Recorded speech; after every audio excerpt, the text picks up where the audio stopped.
Barnaul, a quiet city in southwestern Siberia. Known for its frosty winters, industrial backbone, and, until recently, an unshakable sense of normalcy. But beneath the surface, something sinister brewed. Between 2000 and 2017, women began vanishing. Bodies appeared months later, beaten, raped, strangled. Police searched. Families mourned. But the killer? He watched. He waited. He hunted again. This is the story of Dimitry Voroshilov, Russia's hidden predator, who walked among his victims for nearly 2 decades, without anyone suspecting a thing. Born in the late 1970s, Dimitry Voroshilov grew up in Barnaul, a seemingly average young man. Smart, soft-spoken, described by neighbors as polite, even helpful. After high school, Voroshilov joined the military. His demeanor remained calm, but what friends and family didn't know was that Dimitry was harboring violent, sadistic urges that would soon spiral into brutal murder. In the early 2000s, the first disappearance was almost unnoticed. A young woman, working as an escort, vanished after taking a call from an unknown number. Days later, her body was discovered in a wooded area outside the city. She had been sexually assaulted, strangled, and dumped. But without witnesses or surveillance, the case went cold, and worse, it was dismissed due to her lifestyle, as authorities would later admit. This was Dimitry's first kill. And the way society responded, or failed to, emboldened him. Over the next 17 years, Dimitry Voroshilov perfected his method.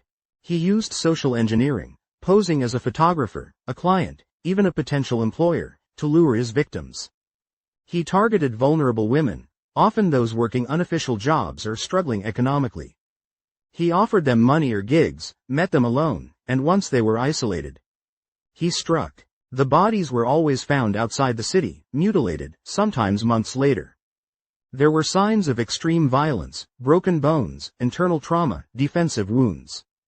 He didn't just kill. He tortured. By 2010, whispers of a serial predator in Barnaul grew louder. But official acknowledgement didn't come until much later.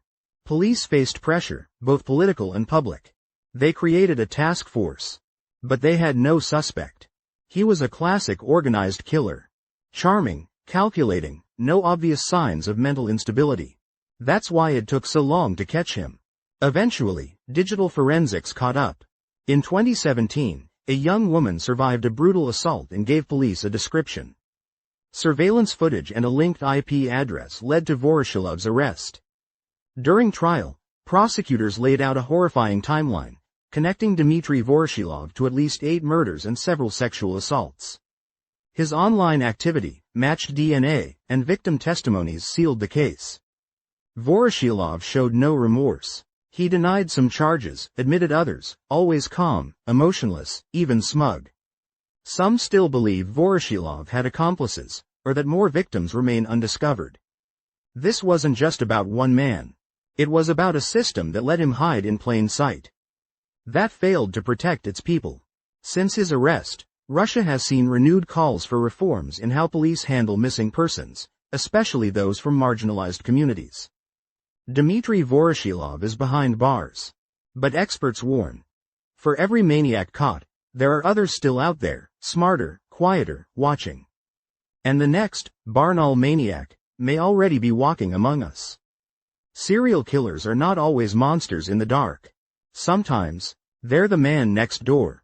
Thank you for watching this deep dive into one of Russia's most horrifying criminal cases. If this story impacted you, take a moment to remember the victims, and share their names, not just their tragedy. In memory of the women whose lives were taken, and those still missing. Like, share, and comment below. Should more global attention be paid to unsolved crimes in Eastern Europe and Russia? Subscribe for weekly true crime deep dives from around the world.